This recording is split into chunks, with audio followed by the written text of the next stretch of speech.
The desert stretched like an endless sea of fire beneath the merciless Arizona sun of 1887.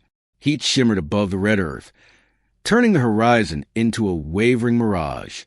Sagebrush and cactus stood as silent sentinels while hawks wheeled overhead, their lonely cries the only sound in the vast silence. Evelyn Carter clutched the side of the swaying stagecoach, her pale blue traveling dress already gray with dust. She had come all the way from Boston to teach school in Red Rock Crossing, carrying dreams of bringing light to the frontier. Now those dreams felt fragile as glass. Without warning, rifle shots cracked the air. For masked outlaws thundered from behind a rocky outcrop, shouting for gold. The driver whipped the horses into a frantic gallop, but another volley felled him. Guards returned fire. Passengers screamed. In the chaos of bullets spooked the team. The coach lurched violently, and Evelyn, heart pounding, leapt from the door. She landed hard among the stones, rolled, and ran until her lungs burned and her ruined shoes bled. Hours later she stumbled on alone, the sun sinking blood-red behind the mesas. Her bonnet hung by its ribbons, her corset cut like iron bands into her ribs. Lips cracked, throat raw. She followed a faint green line that promised water.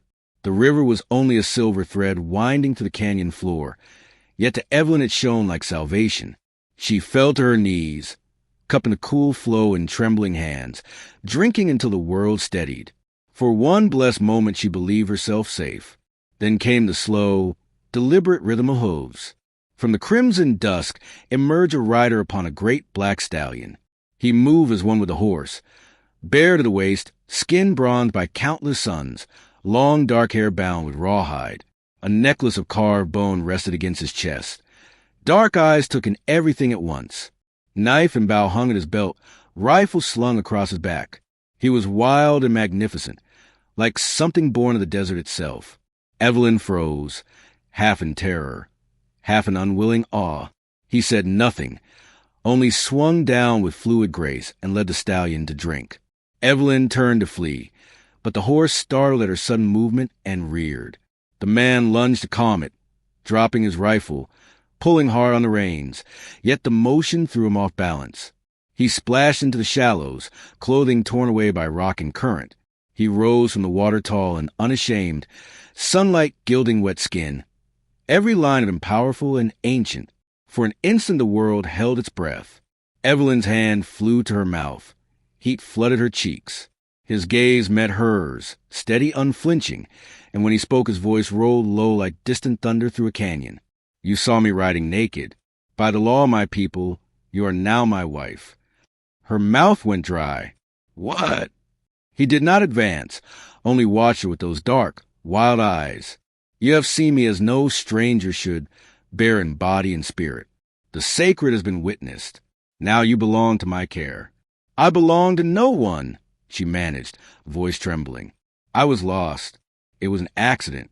He lifted one hand, quieting her. Meaning is for the spirits to decide.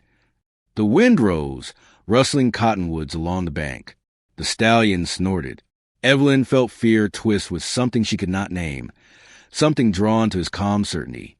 He whistled softly. The horse came. From a saddlebag, he drew a woven blanket and wrapped it around his waist. Then he looked at her again. You cannot remain here alone. Coyotes come at night, and men worse than coyotes. She hesitated, every lesson propriety screaming refusal.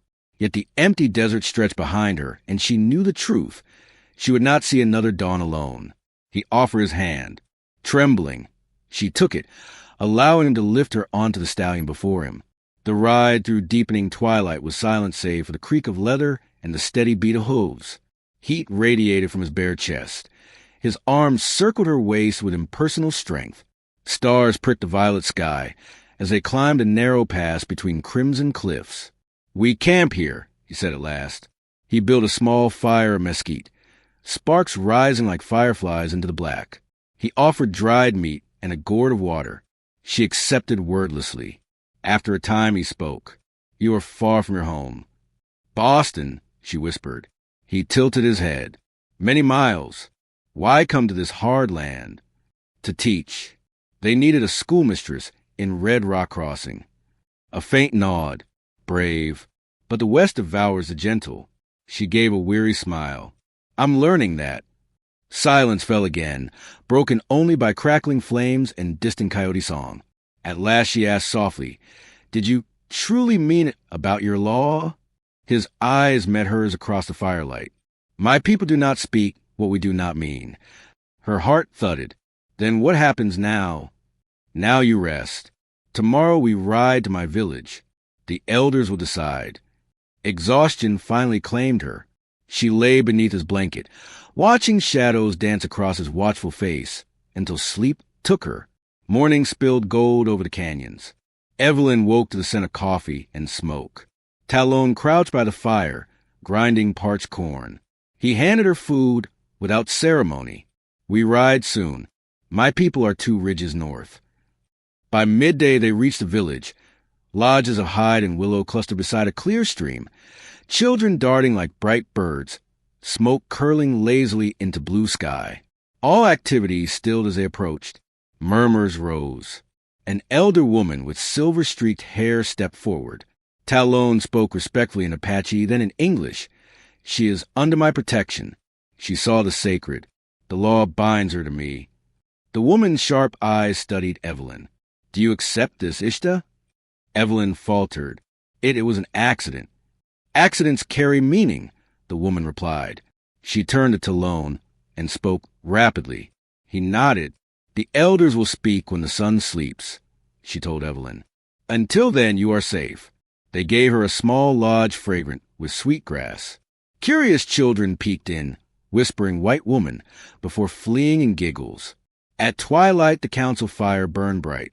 Evelyn sat beside Talon, wrapped in a borrowed shawl, feeling every gaze upon her. The oldest man spoke in Apache. A younger warrior translated. Greyhawk invokes the ancient law of the naked ride. When one witnesses a spirit unveiled, fates are joined. It is sacred. Evelyn's voice shook. I meant no harm. I was afraid and lost. The elder regarded her kindly. Fear often guides us to truth. Talon stepped forward. I claim her not by force. But she saw me without shield or pride. That is no small thing. If she chooses to leave, I will guide her safely. Yet the spirits have seen her heart, and I have seen it also. After long silence, the elder raised his staff. The law stands, but not in chains. The woman remains until the moon is full again. If her heart wishes to stay, the union is blessed. If not, she returns to her people unharmed. Talon bowed his head. So be it. That night Evelyn sat at her lodge door, watching moonlight silver the river. Across the camp Talon sharpened his knife by dying embers, solitary as a hawk. She gathered courage and approached. I cannot sleep. Everyone stares. He set the blade aside. You think my people foolish? No, only different. Baki's decisions are made with paper and ink, not signs and visions. A faint smile touched his lips. And are your papers stronger than the wind? Your ink deeper than the heart? She had no answer.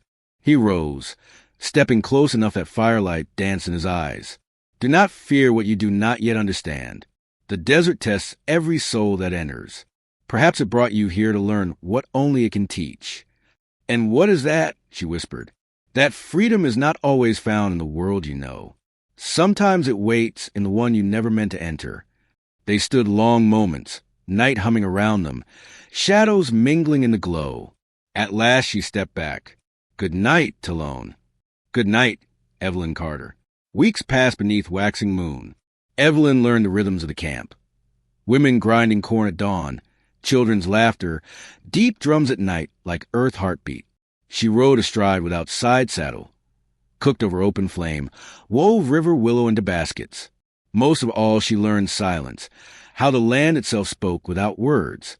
Talon was often gone, scouting borders where blue-coat soldiers and settlers pressed ever closer. When he returned, he sat with her by the fire, telling tales of coyotes stealing stars, of eagle carrying messages between lovers. His voice wove reverence for the land until she felt it listening. She came to understand his law was never possession. It was responsibility, to witness the sacred unveil bound 2 souls in mutual care. Yet as the full moon neared, duty tugged eastward. She had come west to teach frontier children. She could not abandon that vow. One dawn by the river, she told him, I must return to Red Rock Crossing. My work waits there. He sharpened his knife, expression calm, though pain flickered in his eyes. You have chosen. I'm sorry. He nodded once. The heart cannot be forced. Go with the dawn. She longed for him to fight, to plead. Yet he only walked away into red morning haze. 2 days later she rode into Red Rock Crossing. Dust-coated weathered buildings. Whiskey and gun oil hung in the air. Townsfolk stared. Good Lord, that's the Carter woman. Thought her dead. She's been with Apaches. Look at her, sunburnt, wild-eyed. Evelyn dismounted before the little church schoolhouse. Reverend Moore emerged, face pinched. You've returned. I've come to teach. His gaze flicked over her deerskin shawl and beaded necklace. This town won't abide heathen ways. Best forget what you saw among savages. I owe my life to people more honorable than many here, she replied steadily. Whispers swelled. The preacher paled. Mind your tongue, girl. She entered the dusty schoolroom, set hands on familiar desks, and whispered, Then let us light it again. Children returned cautiously. She taught letters and dreams beyond red rock fences. Yet adults never ceased murmuring. Apache bride tainted. One afternoon, soldiers rode in, grim and dusty. Captain Whitmore addressed the crowd before the saloon. Apaches under Talon Greyhawk have broken treaty, raiding supply lines. We ride at dawn, end it.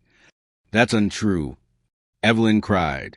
He protects his people from land thieves. Every head turned. The captain's eyes narrowed. You know the savage? He saved my life.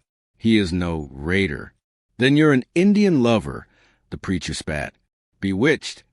Murmurs became jeers. Evelyn backed away. Heartbreaking. That night, she sat at her window, gazing toward distant mesas. Wind seemed to whisper his name. You said once that if my heart rode free, it would find you again, she murmured. Well, Talon, my heart is riding. Under cover of darkness, she saddled a horse and fled town, following stars he had taught her to read. Dawn found her on the ridge overlooking the village. Smoke rose, not gentle cook fires, but angry black plumes. Gunfire cracked. Screams carried on wind. Soldiers had struck early. Evelyn spurred downhill into chaos.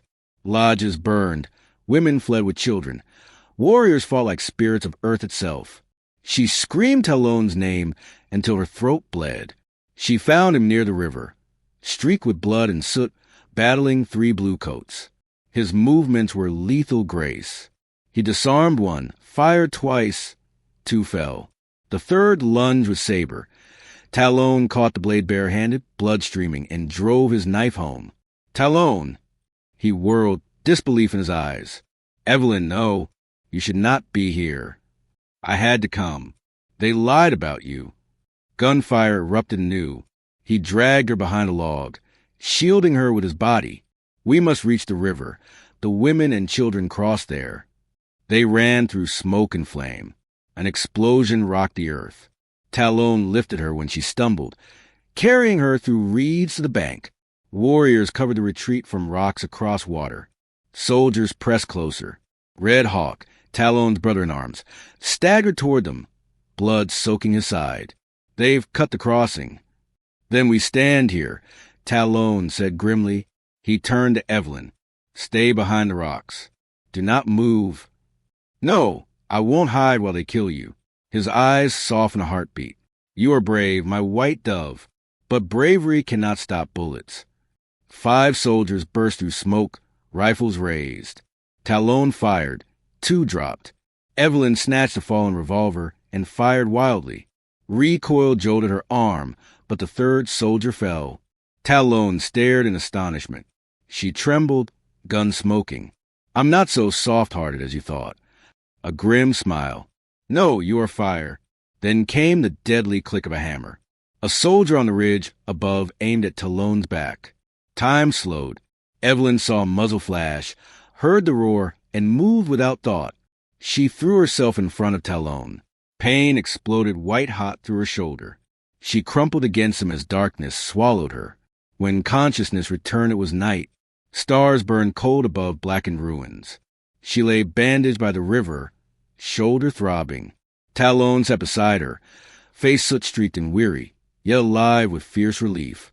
"You live," he whispered, voice raw. She tried to rise. He gentled her down. "Rest. You have done enough." "The battle, we drove them back. Many lost, but we stand." Tears slipped down her cheeks. "I'm sorry if I hadn't returned to town." "Hush." He pressed her hand to his chest. She felt his heart thunder. "You followed your truth. The fault is men who refuse to hear." He gazed at her long. "The law brought you to me once, but your heart brought you back." She smiled weakly. "I thought duty was my home. I was wrong." Silence wrapped them, sacred as prayer. River murmured. Distant coyotes sang to stars. "I'll stay," she whispered. "I'll help rebuild." His rare smile broke like dawn. Then the spirits chose well. Spring returned gentle to the canyon lands. Rain softened scarred earth. Wildflowers burst along the river. The village rose anew, stronger, greener. Evelyn's wound healed into a proud scar. She taught children beneath cottonwoods, English letters beside ancient stories, so neither world would be lost. The women named her son A, rose that endures the sun. One twilight Talon led her to a new lodge by the river, cedar-scented and carved with symbols of rain and wind. On a small table lay a single white rose. "I rode far to find it," he said quietly, "from your eastern world. So both worlds live here." Tears filled her eyes. He took her hands. "The elders say the spirits already bless what law began. Will you take me, Evelyn Carter, not because you must, but because you choose?" "I chose you the moment I rode back," she answered. Their wedding came at twilight. Fires glowed, drums echoed low. The silver-haired elder joined their hands beneath painted sky. Two spirits, one strangers, now bound by earth and wind. The land has seen. The fire bears witness. Evelyn wore a dress woven with red thread like flame. Talon's bone necklace rested beside her mother's locket. When vows ended, he lifted her hand to his lips. "Once you saw me ride naked beneath the sky. Now nothing is hidden between us." Soft laughter rose warm around them. Seasons turned. Traders brought word that Red Rock children still learn from the teacher who bridged worlds. Soldiers did not return. Each dawn Evelyn and Talon rode together across open plains. Side by side, wind in their hair, no fences before them. One spring morning she walked the riverbank, skirts brushing new wild roses, hand resting on the gentle swell beneath her beaded belt. She smiled at the water, whispering to breeze, "No law made me yours, Talon Greyhawk. Love did." A white petal drifted downstream, caught the sun, and vanished into golden light, just as two riders crested the horizon, moving together into forever.